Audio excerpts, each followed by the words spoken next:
Good morning, everyone, and thank you so much for joining us for another exciting installment of Museum Rewind, part of Colorado Gives Day. Today, we are taking a look back at this very weird, very exciting, very strange year, 2020, and all of the things that you, our museum community, have done to support us this year. You've been instrumental in helping us pull off virtual programs, virtual events, live pre-recorded experiences that we've been able to deliver to all of you. So excited, I just can't even get my words out, that we've been able to deliver to all of you to help you stay curious, stay excited, stay engaged with science and the natural world, even while you're staying safe at home. So we're taking a look backward today at everything that we've done so far, and I'm so excited right now to bring you an experience or an interview with Kristan Uhlenbrock, who's the director for the Institute for Science and Policy here at the Denver Museum of Nature and Science. And if you tuned in earlier, you already know me. My name is Talia. I'm the Virtual Experiences Coordinator here at the museum. You've probably seen our faces a lot if you've been watching some of the events that we've done over the past couple of months. Kristan and I have been involved in a lot of different things. And so today, we're excited to help you get to know Kristan just a little bit more, because you've probably seen her face a whole bunch. Maybe you've been tuning in on some Monday mornings for our COVID-19 series, taking a look at this public health experience, certainly an unprecedented time in this modern era, looking at the COVID-19 pandemic from lots of different angles. We talked a lot about the potential reintroduction of wolves into Colorado right around election season, and the future of energy as well, and a lot more. So today we're going to get to know Kristan just a little bit more, and we're also going to get a chance to see one of the experiences that she has produced and led. We're going to share with you a keynote speaker series from the recent symposium that the Institute for Science and Policy put on. So lots of things going on with our beloved Institute for Science and Policy, and of course with our beloved Kristan. So Kristan, like I said, we've seen your face a whole bunch throughout all of these events, but I don't think we've actually gotten to know you very well. So can you tell us a little bit about who you are, what is the Institute for Science and Policy, and how you've ended up here at the museum? Yes, hi Talia. And right before I take that question, I just want to say I am such a huge fan of yours. It's such a pleasure to work with people like you every day.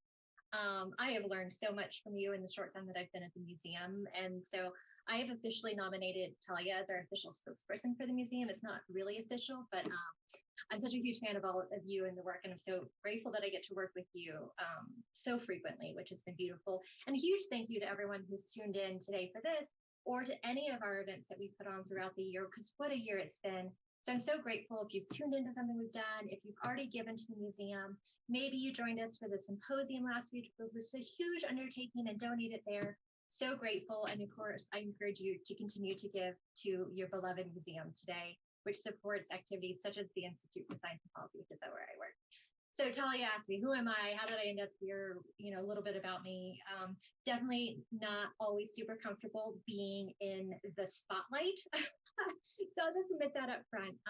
But I do actually love this question. So I am the director of the Institute for Science and Policy, and I've been with the museum since September of 2019. So a little over a year. And I will have to say, I am in my dream job. And I feel so lucky and privileged every day to get to work with beautiful, wonderful, smart, charismatic, and caring people and colleagues at the museum, all the way down from George Sparks, all the way down through everyone in all aspects of the museum. So I feel very lucky to have ended up where I am. And I will also say that I am not a typical museum person, right? I love going to museums growing up, and they have a special place in my heart, but it was never like, I have to work at a museum, right? But so how I ended up here is actually an interesting trajectory and a little circuitous, as I like to say. I am a scientist by training. I'm actually an ocean scientist by training. And yes, I'm in a landlocked state and missing the ocean at times very greatly, like many of us are. But I was born and raised in a landlocked state too. I was born in Indiana. So, there's a lot of us out there who are these like ocean lovers at heart. So I'm an ocean scientist by training. I'm also a science writer by training too. And I actually spent the better half of the last decade in Washington, D.C. I early knew on when I was doing my science career that I really loved the application of science, the impact of science on policy. And I started to find every possible way to get involved in policy actions at very much the local and state level. And then that led to me getting involved at a national level too. And so I spent the last decade in Washington, D.C. working at the intersection of science and policy and communication, because those three things are really closely intertwined. And then I ended up making my way to Colorado here. At the end of 2018, I had been working for, if those of you all are local, the beautiful organization INCAR located up there in Boulder, Colorado. I've been working with them for many, many years. Started working with them in DC and then came out here to Colorado to work with them for a little bit too. And then lo and behold, I found out about this initiative that George Sparks founded for the museum. And it couldn't have been a better alignment of all of my passions, all of my work, and all of my interests coming together in such a beautiful mission, right? To really advance civil productive dialogue on policy issues that involve science. Understanding that science is a piece of the policy process and a really important piece, but it's not the only part of the process. As much as we would love to see science used so much more intelligently and so much more efficiently, as we make really critical decisions, especially in policy world that has really far-reaching societal impact, we have to understand that the policy landscape is really complex and nuanced and driven a lot by values and beliefs and emotions, right? And science is a piece of that, but it has to work within that context. And so learning how to navigate that through this wonderful organization that's a museum, that's such a trusted institution and it's been around for so long, was just an opportunity that like once in a million lifetimes. So I pinch myself every day that I feel lucky enough to have landed here and working with a wonderful set of colleagues across the museum and within the Institute. Yeah, I think one thing that I want to call out about what you just said, super important. You know, anyone who's watching today maybe is saying to themselves, okay, yeah, you've put on some really incredible programs for us this year, and I've maybe learned a lot about, you know, renewable energy, about wolves, about the COVID-19 pandemic, but where do I fit into this whole equation? And I really want to call out what you just said about, you know, science is influenced by all of these different aspects of people's identities, and science then influences policy and politics. And it is really, really difficult for us to separate science out from all of these different things. And one thing that I can speak to, and I know you can speak to too, is we've been putting on these virtual programs these past several months, is we've been trying to think about, you know, what really matters to our community, you know, what, and I think at one point we were talking about what matters to scientists that we're connected to, what matters to teachers, what matters to parents and families. And then we realized sometimes all of those people are the same person. You know, a lot of our audience, a lot of our community are scientists and parents at the same time, or maybe they're parents and a teacher, or they're a scientist and a teacher and a parent all at the same time. And so you, our community, been integral to supporting the work that I've done, that Kristan's done, to really influence how science, I guess you could say, percolates throughout everything that we do here at the museum and throughout all aspects of our lives. And you mentioned just a minute ago, you know, the Institute has this really incredible, wonderful mission. Can you tell us a little bit about what the Institute for Science and Policy is? Because some people watching today might not know. Yes, so we are an initiative of the museum, for many of you who may be aware, may not be aware. We are kind of wrapping up our third year. And so it was founded in 2018 by George Sparks, our fearless leader, who came up with a beautiful mission and vision, and really was just built up over many, many years prior to that of thoughts and discussions about the role of museums in this space, and how do we be this kind of trusted, honest broker, this convener, this place where we can provide an environment for really civil dialogue. You know, there's a lot of talk about civility lately and the lack of it at times, and it can get really contentious. And so we are creating this place where we can work on wicked societal problems. If those of you are familiar with that, I'm sure you could come up with a list of your own, but we work on issues such as climate change. We work on issues such as energy, the energy transition here in Colorado, COVID-19 and public health. We work on, you know, we worked specifically on a very contentious ballot issue that was tied to the local election. And we really are trying to create this space where we can bring science and evidence and facts and data to the conversation in a very civil way, where people can disagree with each other, right, about their own beliefs, their own opinions, their own policy solutions, because it's really complex. But there is some information that is based and grounded in science and evidence facts. And if we can bring that to the conversation and then facilitate that conversation around people who maybe don't see eye to eye, that is a really beautiful moment. And it works at various different levels and scales, right? And so a lot of people have probably seen me in very much a public facing programming, right? One way at times, very much you're there, you're listening, you're learning, and that's part of that ongoing learning too. And we hope in those sort of programs and venues and avenues of whether that's Zoom or whether it's our symposium, is that maybe we're bringing you a new perspective or a new way of viewing the world, right? That you can take that into how you think and approach the world, and then apply that to whether that's your own life or apply that to a decision you have to make. And then we also do a lot of programming that people don't see, which is small scale, really small groups, really high touch, high touch in COVID world is, it's an interesting saying, but very much where it's ongoing. It's not just this one-time interaction. It is multiple interactions over and over and over, because it's all about building trust and building relationships and listening to people, particularly people you maybe don't agree with, to understand where do they come from and where are their values. So, and how do they approach the world, right? Because it's this common humanity idea that we really is at the root of what it is. And then we bring in science along that and trickle it in, because we all love science, right? And so, Talia, you mentioned this a little bit about this kind of crossing of audiences and people with different hats. And it's something we've absolutely greatly learned too. I think as the Institute has been starting to grow and really come out, and doing things a little bit much more publicly, with some of our webinar series and everything, there is this really big intersection between people who wear a lot of different hats. And that's why, because people care, right? People care about what happens in their community. They care about, the policy decisions that are being made. It's often termed science and policy can also become called sometimes just science and society, right? Because where decisions are made and where policy is being made has lots of different levels to it, so to speak. And so I often like to say, we often think about various audiences that are maybe science curious or nature curious. And I've been adding to the repertoire also policy curious, right? So what is that impact in essence on whether that's a policy decision or some other decision in our community? Yeah, and as we look back on the last several months as part of our museum rewind today, I want to give you a big compliment, because I was actually here in the studio for some of our series on wolf reintroduction in Colorado. If you tuned in around the election, you'll know that in the weeks leading up to it, we had a, I think, 5-part series, all about what would be the different questions that we need to think about and entertain as we consider whether to reintroduce wolves to Colorado. And even as I was sitting here in the studio, doing some of the production and making sure that everything went to Facebook. That's a part of my job that maybe our Facebook audience doesn't know that I do a lot of. I was still undecided about that issue. I did not know how I wanted to vote. I have a background in ecology and environmental science, and I knew that it was a complicated issue. And getting to hear from so many different perspectives, hearing from wildlife managers, hearing from livestock ranchers who were able to come here and say, this is something that would affect me and my livelihood directly.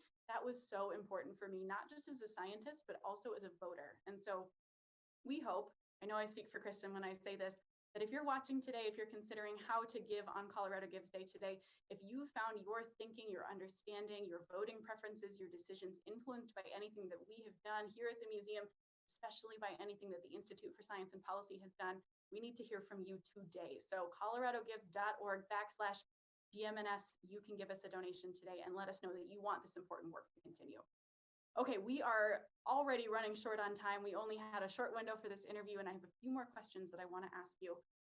Kristan, you just hosted your annual symposium. The Institute for Science and Policy had its annual symposium just a couple of weeks ago. What were some of your big takeaways from that really incredible event? Absolutely. And for anyone who's put on big events very well knows, right, it takes a whole village. There are so many folks, both, of course, my colleagues at the Institute and across the museum, and so many other volunteers, friends of the Institute, strategic council members who've helped us put together such a beautiful event. And so sometimes I'm a little bit of the face as far as the host, but people know there's so many people behind the scenes that make it possible. And our symposium was such an exciting time, Talia. We talked about untangling complexity in our changing world.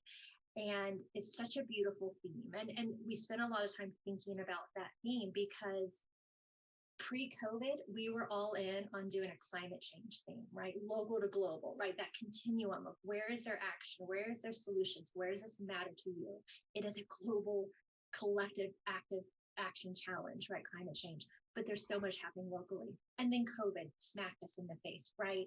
And we had to reset a little bit. And so climate didn't go away from our symposium. You'll find there's lots of climate conversations on any of our previous recordings. But we did take a step back and take a bigger view. And this theme of untangling complexity in our changing world as we explore the intersection of equity and health and human nature and power and the role of science and all of that was really what we tried to do, because the idea is that you can pull on one little thread, something you have an interest in, an idea. And guess what? It is very well, most likely connected to a lot of other challenges, a lot of other issues. And you ended up with this really big, complicated kind of woven fabric, if you want to think about it like that. And you start to pull on a thread, right? And it can get caught and it can get tangled. And at times, the world seems really complex and complicated, and it is. And it sometimes can feel overwhelming to people. But our hope with this theme was, of course, let's just dive into one of it. And we'll start with these big questions, and we'll take that conversation where it goes, and we'll dive in. And if people find something slightly enlightening or new, or a connection that they maybe hadn't thought of before, hopefully that gives people the tools and the information that they can just feel a little bit more assured, or a little bit more interested or intrigued or curious about something. And so that was kind of our overarching theme. And it was a beautiful 2 half days of virtual content. We had speakers from across the US and beyond. We had participants from all over, outside Colorado too, which is, I have to say, a beauty about the virtual world. We so greatly value our community here near us that are loyal, museum followers and supporters. But it's sometimes really great to, make those connections much more broadly, which we have that opportunity to do with virtually. And we had that opportunity at the symposium. And a few big takeaways from this, because I know we're running late on time, Talia, and I think you actually are going to share a little bit of our keynote, like you had mentioned. So I will say a few of my highlights, which I actually started talking about a little bit earlier. And a number of people brought this up, is that it's local, right? It's local where you act. It's local where you make decisions. It's local where you have impact. And so whether that's giving, like you're tuning into our Colorado Give Safe, or whether that's something in your community, I have national political scientists participating in our symposium, telling our audience, like, what you do, you and 15 of your community members, or you and 30 people can go down to City Hall, can go there, and you can have such a tremendous impact because you're local, because you have that role in your own community to really impact the change that you want to see and need. And so that actually ended up a really important theme that many people picked up on. And then, of course, we're all human. And as much as there is at times a lot of misinformation out there, a lot of, we even talked about the idea of alternative realities, and it gets really at times very philosophical and very psychological about how do we approach and view the world.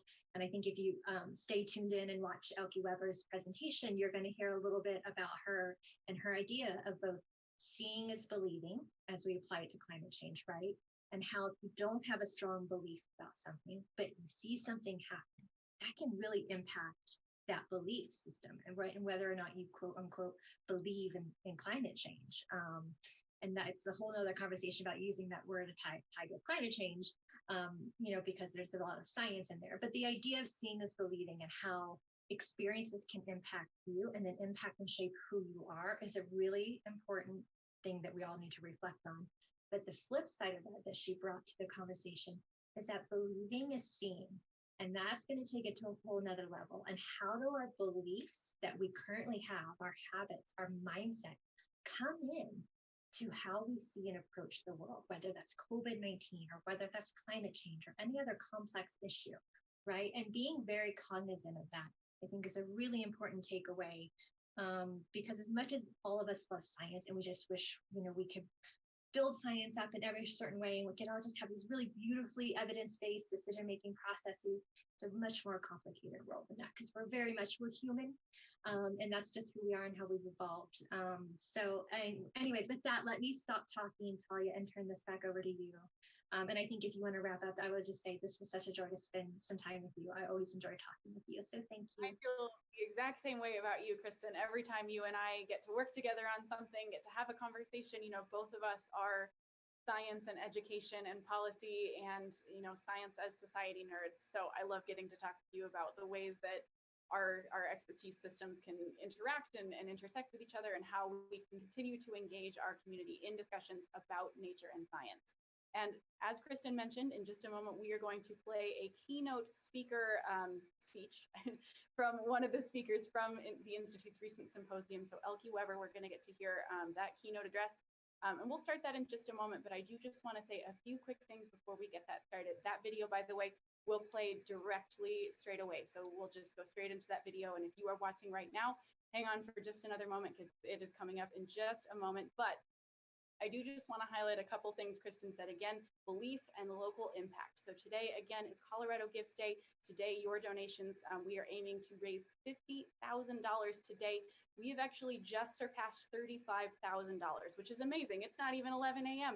And we had a $200 donation come in while you and I were talking just a couple of minutes ago, Kristan. So clearly the conversations that we are having today and the conversations that we have been having throughout this pandemic have helped to influence people's thoughts, people's feelings, and people's, I guess, views of the natural world and our place within it. And so everyone, if you want to make a local impact, just like Kristan was saying, you know, if this is work that you believe in and that you want to see continue, we need to hear from you today. So make a donation. Even a small donation, $1, $5, every donation over $10 will be matched.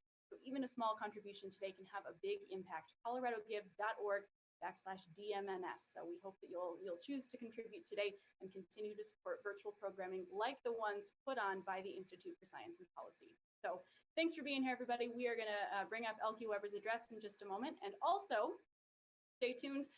Any minute now, we will also post, I think at 11 a.m., we will post a special museum rewind look at one of our date night events, Reality Bites. So if you missed that one today, you have a chance to catch it. That'll be posted on Facebook. And tune back in at noon. We will be live with curator of vertebrate paleontology, Tyler Leeson, for a conversation about his incredible scientific discovery in Colorado Springs. Thanks for watching today, everybody. Let's hear from Elke Weber. It's my great pleasure this afternoon. Afternoon her time, she's coming in from the East Coast, and you know we just passed the noon hour here in Mountain Time, to have Elke Weber joining us today. She is the Gerard R. Adlinger Professor in Energy and the Environment and Professor of Psychology and Public Affairs at Princeton University.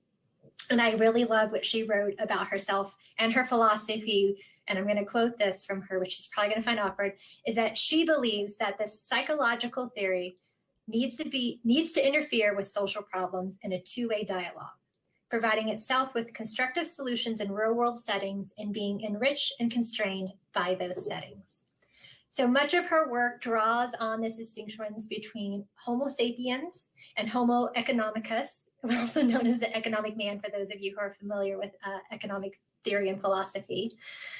And she also examines individual, group, and cultural differences in risk-taking.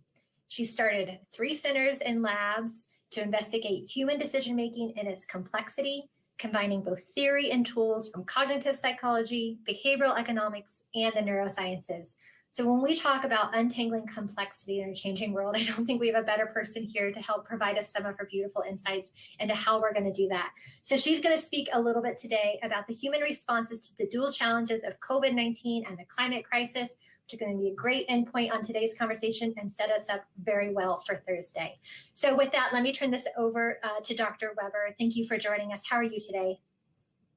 Thank you, Kristan, for your very generous introduction. And let me see if I can share my screen.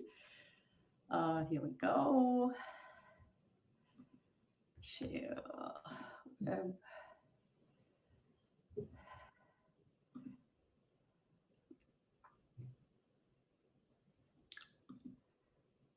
And I think we might be ready to roll. Looks like it's coming up. Yep, you need to go back to your intro slide, but other than that, it looks good. It's a little slow in responding. Here we go. All right. So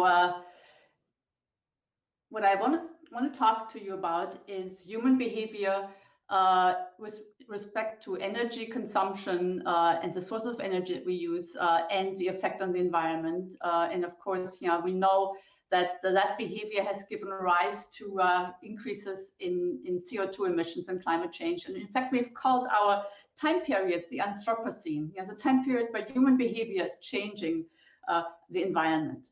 And the ruling assumption in the policy arena, in economics, about how we make decisions in this context is one of rationality. Kristan already mentioned Homo economicus, and the notion is that science that we generate gives rise to action. And if there's no action, there must be an information deficit. We just have to sort of produce more science, better science, or perhaps communicate it in different ways. I'm so sorry. For some reason, this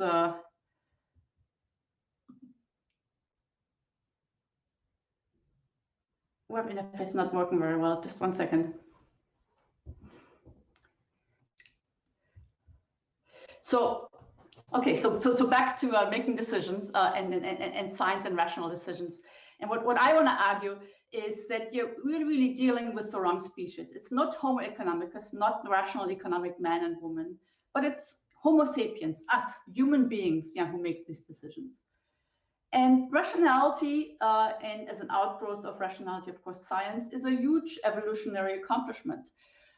We certainly have evolved the hardware to be rational, but it turns out we have to program the software. We have to send our kids to college to figure out what probability theory means and what rational decision making means.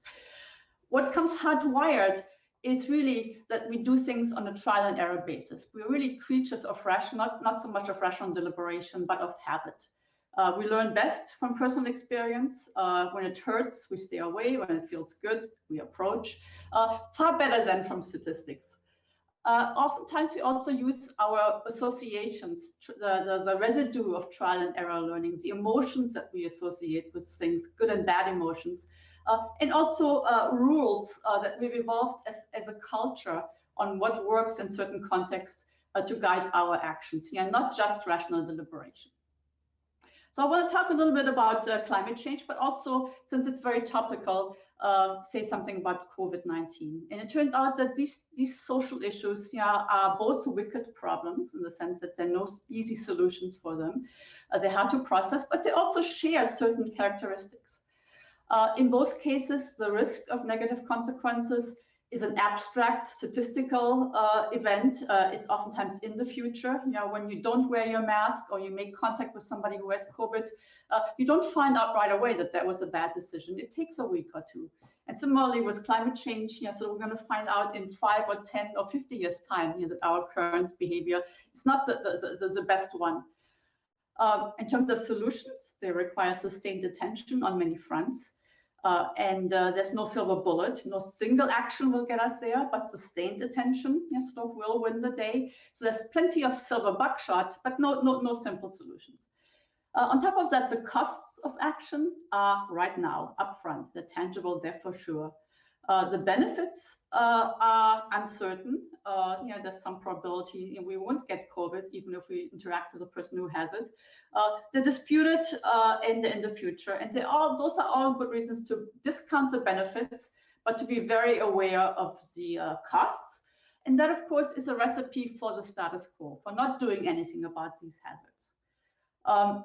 You could argue in many situations the status quo or business as usual actually is a conservative. It's a safe option. It's the devil we know. We realize what the consequences are. And deviating from that sort of might carry its own set of risks. But of course, that is exactly not the case for climate change and for COVID-19. Business as usual for climate change, continue to emitting CO2 is going to get us into huge trouble for our survival on this planet. And similarly with COVID-19, we currently are seeing the consequences of business as usual in many states. So I want to just provide us with some takeaways of what it means that we're communicating not with Homo economicus, with a rational, completely rational human being, Mr. Spock, but we're communicating with Homo sapiens. And what are those takeaways? So my first takeaway is that we want to utilize the full set of ways, of modes in which we make decisions. On the one hand, calculation-based decisions, but at the same time also emotion-based decisions. The kind of thing that's hardwired. We might remember nothing about a movie we saw 5 years ago, but remember whether we liked it or not. And on top of that, also rule and role-based decisions where a certain code of conduct, a moral code of conduct or standing operating procedure in a company, sort of tells us what's the right way of going about this decision is. So let me show you a study we conducted a year or two ago in 2 countries. We asked consumers of electricity in the United States and also in Switzerland to make a decision between a standard power option that had a certain price per month and a green power option that was slightly more expensive, but clearly had sort of environmental benefits. And they got a lot of information about these 2 options. And by and large, as you can see in both countries, people like green power. That's actually true in the United States across the political spectrum. There's sort of no polarization on that. But when you break down afterwards, we asked them how they made that decision, to what extent they actually used rational calculation of costs and benefits, or more emotion-based decisions, or some sort of rule of conduct about what a concerned citizen ought to be doing.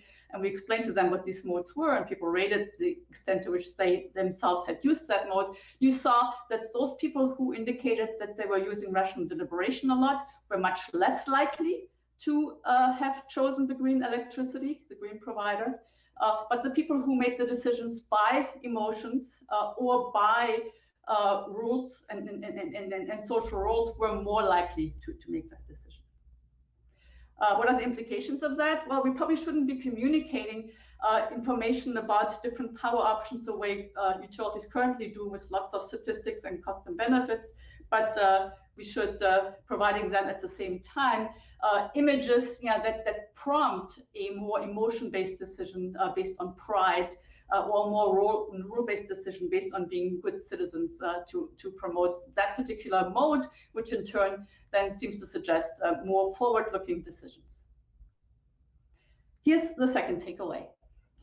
This is actually the title of a book of Sunstein, who was in the Obama administration, Make Change Simple or Simpler. And so even when we try to target calculation-based decisions, getting people to sort of compute costs and benefits and think about risks and benefits, we should make it easier, and we can make it easier for them to stand that information.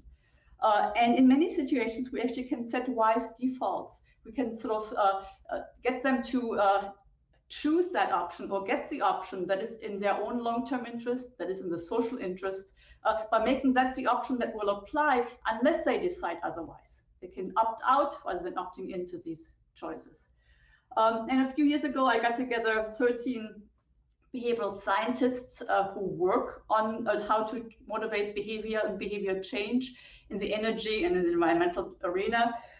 And we sort of looked through literature, identified that there really are 4 objectives that seem to be what we're trying to achieve when we change behavior.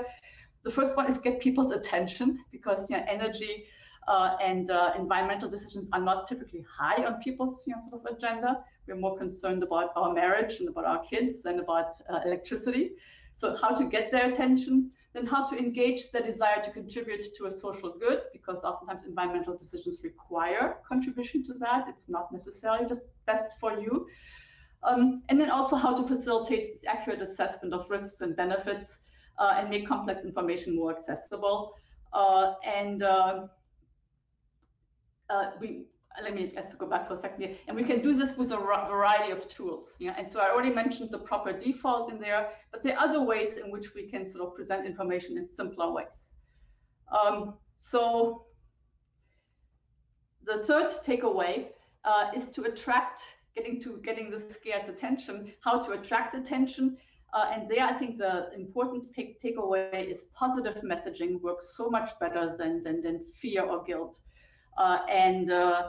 While negative emotions, fear might get you people's attention up front because it's motivating to pay attention. If there's not a simple solution to make that negative risk go away, people will basically switch channels. And so you want to tell them that there's a threat, like in this letter by CEOs a couple of years ago, that climate change is a major threat, but then also tell them that a prosperous, inclusive, and low carbon world is possible. So combine some statement about the danger with some positive messaging about that it can be overcome.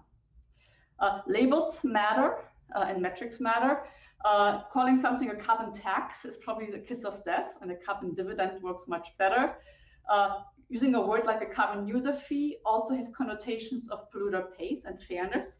And I just want to show you another study we did a few years ago where we asked people to make a decision between an airline ticket that did not include a carbon user fee and one that did include a carbon user fee. We had 2 pages of text that explained what the fee was, why it was priced the way it was, and what the benefits, how it was going to be used.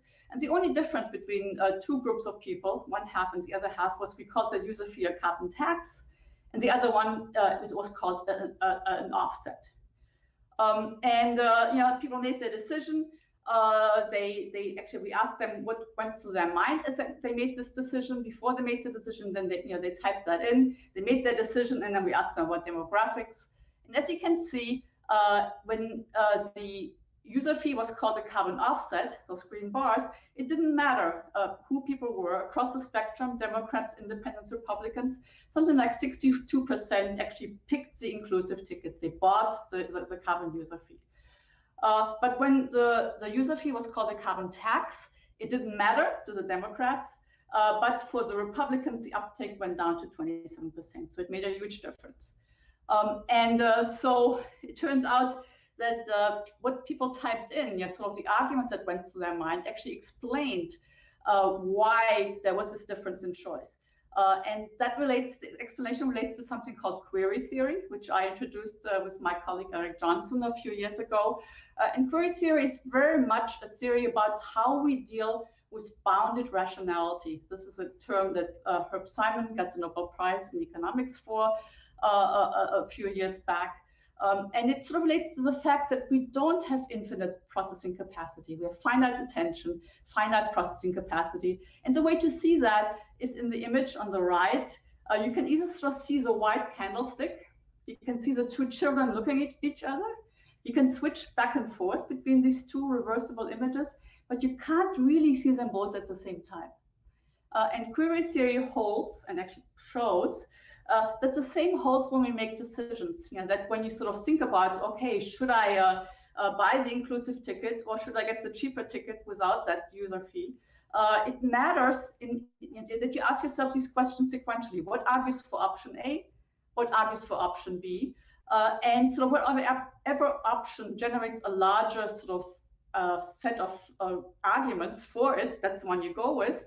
But it turns out the first option that you consider has a sizable advantage, because as you think about what's good for the first option, you temporarily inhibit all arguments for the other option. But then as you turn to the other option or the other options, since they were just a split second previously inhibited, they have a harder time coming to the surface. So all other things being equal, the first option that you consider has a sizable advantage. And of course, sort of that's why having an attractive label, a carbon offset, that basically means you can travel without guilt, makes it much more likely that you will basically examine that option first. If something has a carbon tax label and you're the person who hates taxes, like Republicans, you will switch to the other option. You will basically switch away from it and consider the non-inclusive ticket first. So labels matter, metrics matter. It turns out that for many environmental decisions, there are a variety of reasons why you might want to choose the environmentally more advantageous option that has little to do with the environment itself. And so this is a label that the Environmental Protection Agency actually redesigned in 2012 for reasons that are not interesting here. They at the time were sort of concerned that miles per gallon was not the best way of showing fuel consumption, and so gallons per miles were better. But while they were at it, this was a committee decision. They thought, well, why don't we also add some consumption costs? How much does it cost you to drive this car relative to other cars? And provided a fuel economy in the smog rating. And this shows up better in my original slides. It didn't transfer very well, but you get the idea. There are basically 4 or 5 different reasons for picking one car or another car that have either to do with the environment or with financial constraints, trying to save money, or with performance on your car. It turns out that initially we thought this was a bad label because it was information overload, but it turns out that people actually pick that dimension that coincides with their values. If they're concerned with money, they look at these boxes. If they're concerned about the environment, they look at these boxes. And you can tell that by doing eye tracking movements to see what people are looking at. And these different reasons all result in the same choice, but again, by different processes and by different values. The last takeaway is that timing matters. If you try to get people to change their behavior, to change the products that they're using, to change the way they go about something, try to do that during a time when they're making changes already anyway. When they're changing jobs, when they're moving, that's the time to get them, for example, to switch to green electricity when you're moving, because you have to contact your utility provider anyway. Or to use external mandates, sort of when the company has a new requirement of disclosing a climate risk, carbon risk, that might be the time to also get them to do other things. Utilizing crisis to implement change, this idea of building back better is definitely a good idea, as we're worried about changes in our environment because of extreme weather, because of forest fires, or because of COVID. So let's get back to COVID. I said a lot about climate change. And one thing I want to sort of say is that in both of these cases, we've seen a lot of political polarization. Of course, political polarization is bad because it goes against sort of the consensus that we oftentimes need to pass policy, to pass legislation, to do something about an issue. It turns out it's not this notion of truthiness, that we don't necessarily live in the same universe anymore, that we don't sort of acknowledge the same facts as facts. It's not something that is necessarily new. It's been around for a while. William James, who's a famous psychologist, the brother of Henry James, talked about truth as something that works for me or for you, philosophical pragmatism. At the time, he was talking about a belief in God. But as we've seen, sort of this truthiness or pragmatism has been applied to other things that might actually be sort of worse for society than just discrepancies in our belief in God. And so I've done a lot of work on the fact that we oftentimes make decisions from experience, that seeing is believing, that as you sort of actually see the physical consequences of climate change in terms of flooding in your front yard, or forest fires that you attribute to climate change, people actually change their mind about that being a hazard that is real and needs some action. But at the same time, there's also been a lot of work on believing is seeing, on the fact that our values, our ideology, our motivations actually drive our cognition and our perception. It's not that we're necessarily sort of distorting what is true, but that we don't see the world with the same eyes. That that our ideology colors how we see the world. And of course, that suggests that polarization sort of might actually get worse over time because we no longer live in a universally shared reality, and instead, there's wishful perception at work. So when COVID-19 came on earlier this year, we actually got funding from the National Science Foundation to ask a representative sample of about 5,000 American residents every few months about their perceptions of these two hazards, and also about sort of their attributions, their interpretations about why things were happening, and their willingness to act on these two hazards. I'm going to show you about some of the main dependent measures in this talk, which is worry about climate change or COVID, and then also their reported negative personal experiences with COVID or climate change. In terms of COVID, we'll be finding that sort of friends or neighbors sort of either got sick or died, but also negative material consequences, losing their job, financial hardships. And with climate change, extreme weather events, forest fires, sort of the kind of extreme events that people in this country, unfortunately, have been exposed to quite a bit over the course of the year. And then we asked them for their willingness to shift their behaviors in different ways that would help mitigate both COVID and climate change. And first of all, to show you what these variables look like, this is worry about climate change in wave 1, which was in April, and in wave 2, which was in July and August. And as you can see, yes, you see the political polarization. Republicans, the red bars, are much less worried about climate change in both waves than the Democrats, the blue ones.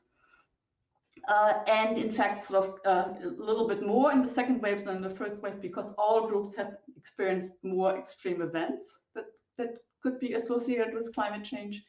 And for COVID, again, you see the political polarization, Republicans being less worried about COVID in both waves.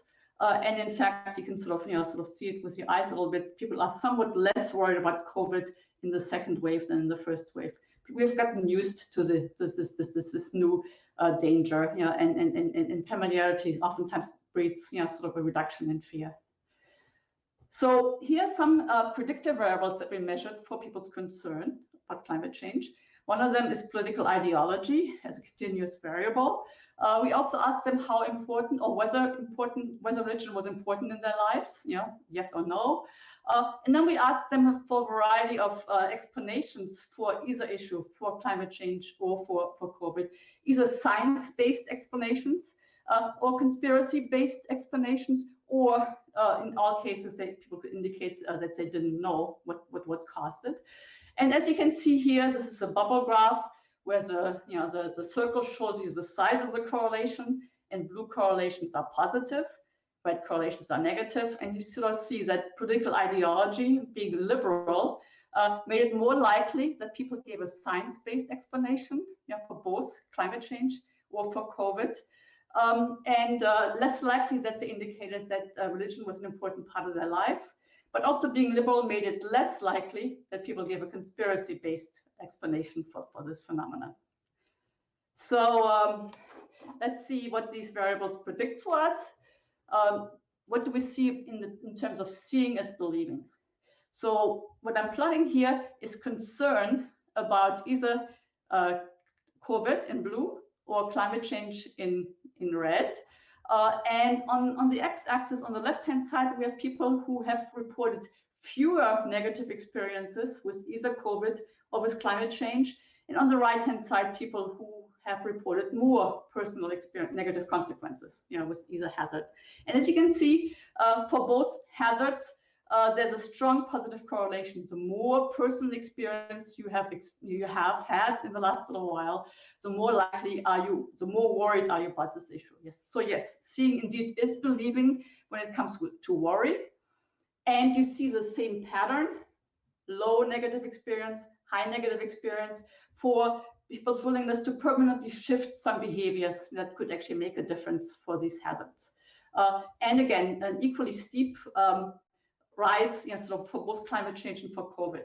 What's interesting, it's not on the graph, but for both of these cases, if you break it down by political ideology, Republicans versus Democrats, the Republicans, if anything, show a steeper slope, in part because their worry about climate change and COVID starts at a lower level. But even if you're a Republican, if you report seeing negative consequences, you're more likely to be worried, and you're more likely actually to do something about it. So that would suggest that as these hazards become more serious and more people actually have personal experiences, political polarization might actually decrease, might get less. But unfortunately, that's not where the story ends. We also see evidence for believing is seeing, and for the effect of a belief in science, or on the next slide, in conspiracy theories, on the reporting of negative experiences. So for these 5,000 people, we know where they live. We have the zip code, and we know how frequent negative consequences of either COVID in terms of morbidity, mortality, economic consequences, or climate change, extreme weather events were in these zip codes. And so we can basically control for actual experience, even controlling for these actual rates of negative experience, we find that a belief in science, a smaller degree of belief and a larger degree of belief in science, actually predicts how much negative experience you will report. So in other words, if you believe more in science, then both for COVID and for climate change, you will report more negative experiences, controlling for the actual level. And if you have a stronger belief in conspiracy theories, as opposed to a low degree of belief in conspiracy theories, a stronger belief in conspiracy theory will decrease the amount of negative experiences that you report on either issue, as part of your recent experience. So believing also is seeing, and of course that doesn't bode well for political polarization to go away. So how do we deal then with complexity in our changing world? The title of this year's conference. Well, as it turns out, external physical and the social context that people live in interact with their internal cognitive and social processes in important ways. We really do not no longer share the same reality, if we ever did, but even increasingly more so with the fact of being more selective in where we get our information. But on top of that, even sort of actual physical reality, like a climate extreme weather event, or reporting how many people in your neighborhood have gotten sick, is strongly influenced by sort of what your beliefs are about sort of science or conspiracy. Science is just one reigning belief system. I think something like 29% of our respondents in April indicated that they thought that COVID was actually intentionally created in a Chinese lab. 29% of Americans reported that. And so conspiracy theories are alive and well. I used to get upset when people talked about science as a belief system, when people said, well, you shouldn't say that you believe in climate change because it's an actual fact. But it's actually sort of not so true in this sort of complex world that we live in, that science is necessarily sort of verifiable by sort of personal observation. Many scientific facts these days, on climate change, on COVID, we have to take, sort of at face value. And if your face is with scientists, you will, but if your face is not with scientists, you won't. And then lastly, acknowledging the full range of human processes, the fact that sometimes we deliberate rationally, we weigh pros and cons, but other times we actually sort of make decisions based on emotions. If it feels good, we choose it, we go with it. If it's scary, we back off, we shy away from it. And the full range of goals, which we didn't really talk about, but they're not just material goals, they also have to do with social goals. And of course, that's why we oftentimes see this polarizations, because people are parts of communities and they want to get the approval of their peers and who have similar values. Sort of acknowledging this full range of processes and goals really has important real world implications. It allows us to understand better certain decisions, including the mechanisms of political polarization. But importantly, it also provides us with a much broader range of insights on ways to overcome the polarization and how to change people's behavior to more sustainable patterns.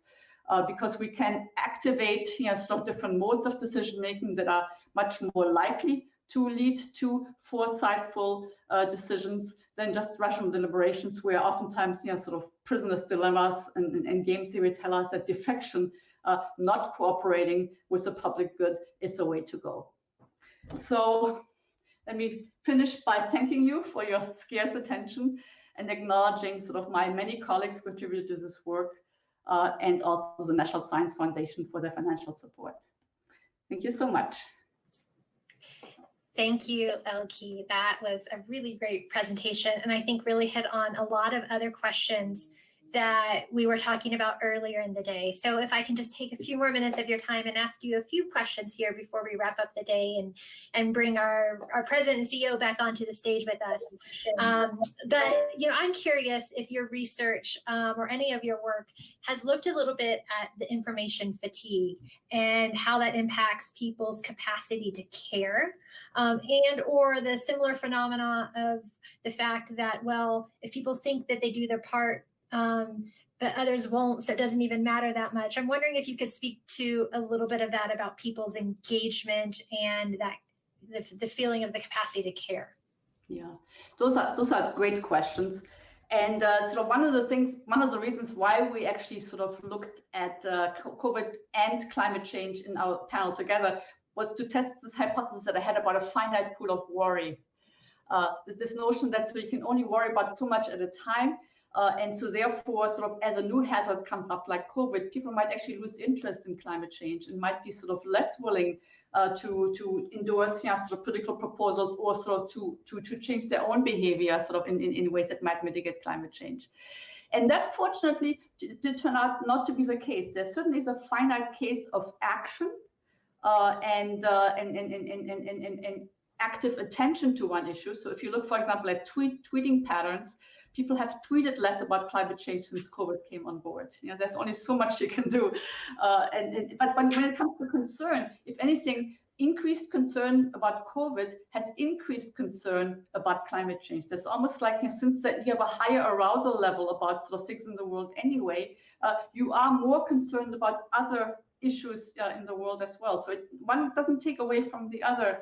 And you do want politicians to work on both. You might not be able to deal with everything at the same time, but you want others sort of to do that for you. Now, that's not to say that sort of we don't get tired worrying about things. And at the end of the day, or at the end of the week, sort of we're much less concerned or much less sort of willing, sort of to do things. So I think that is also true at a different level.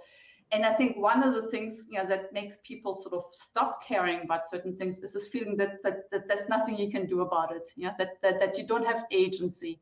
That COVID and climate change have become so big that sort of a single individual can't do anything about it. And of course, that's not entirely true. I mean, drops in the bucket, if you multiply them by 8 billion people, and by people doing something over and over a few hundred times a year, drops in the bucket become floods, they become oceans. But we have to figure out how to convince people and how to convey to people that personal action on these things can make a difference and take away this feeling of being so overwhelmed with an issue that sort of you don't have any more motivation to even try to do something about it. Yeah, that's a wonderful point, Elke. I just want to ask you one more question to build on that, because it definitely hits on a little bit to some of the conversations we were having earlier today about civic engagement and the individual role outside of political hobbyism and how we can impact ourselves and our local communities.